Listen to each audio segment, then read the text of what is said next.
lot of women think that, feminism, the whole feminist movement, is a great way to fight sexism. And throughout the years, the movement itself, has won a few reforms for women on some level. But a lot of working class women, Black, Latino women, haven't really seen much of these gains at all.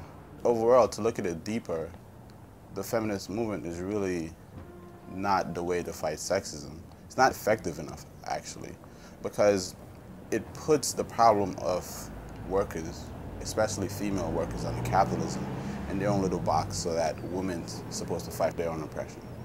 That you're not supposed to unite with anyone else to fight.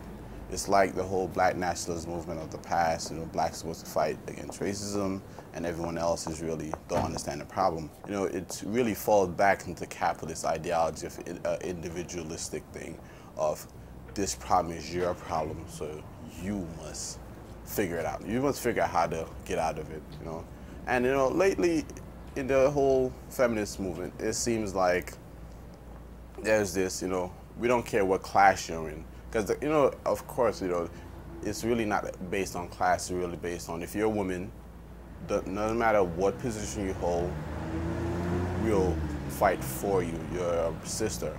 But a friend of mine, and he was at a march, and he said one thing of this woman, and she had a shirt that says, Condoleezza Rice is no sister of mine. And that's something strong, because I was thinking about it, it's more like, why would a woman have that? Then I thought about it, and it's like, Condoleezza is in the elite ruling class, which she facilitated in the slaughter of thousands of Iraqis, women and children. So it's like, if you're in a movement that's like you're for women, but then women are killing your other sisters and brothers abroad, then wait, we can't really have that, because we are fighting for the collectivity of the international women, international men, international working class. So then those are our class enemies. We have to look at fighting sexism on a class basis, in that people like Condoleezza Rice, Hillary Clinton, they're all our class enemies. They will never work in our interests. They will never work in the interests of women or men or anyone in the working class. And then there's other aspects, some parts of it where there's anti-men sentiments. There's really a lot of, there's a disease in men that causes us to dominate over women, which is, at sometimes, like, when I speak to, like, some feminist friends of mine, it's really like, what?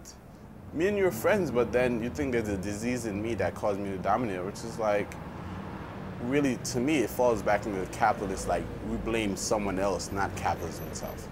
And I think that's the key thing we have to look to when we're fighting sexism, is that it's capitalism. Capitalism is the problem, not our fellow worker, not, men, or it's women's problem.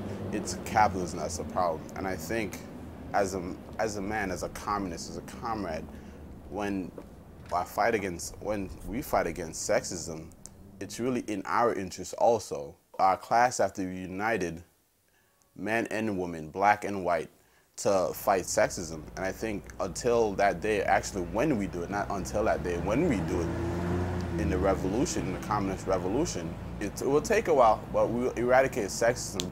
Actually, I just remember that the banner that a lot of women movements have is Women of the World Unite. But our banner that we always have for like 50, 60 years now, it's been like Workers of the World Unite for Communist Revolution. And that's the way it has to be. I know where it's going to be. I thought it was real helpful because, he put it in the context of capitalism. And I think as long as you remember that, it's easy to figure out who the enemy is and the material basis that sexism has under the system, which causes the violence, all the other stuff. So if anybody wanted to chime in. I'm happy to talk. He reminded me of something that happened when I was at the University of Illinois. They had this movie, I think it was called The Story of O, and it's really a sexist movie, showing this, I guess, a lot of abuse of a particular woman in the movie. And I remember that myself and another male comrade, we were passing out flyers, and we were saying that we should disrupt this movie and smash this movie. And then after we had passed out the flyers, we went to a meeting on the campus, which was a meeting of the women's organization or women's club or something like that. And I remember we walked into the meeting, and they told us we had to leave. Because they said, well, you know, men are the problem, so we don't want you here. And that, you know, just speaks to what he was saying, that right there they were dividing their forces, that we came to support and to help smash the movie, and they were kicking us out. Like, you know, only women were allowed to smash that movie. So I think he made a good point.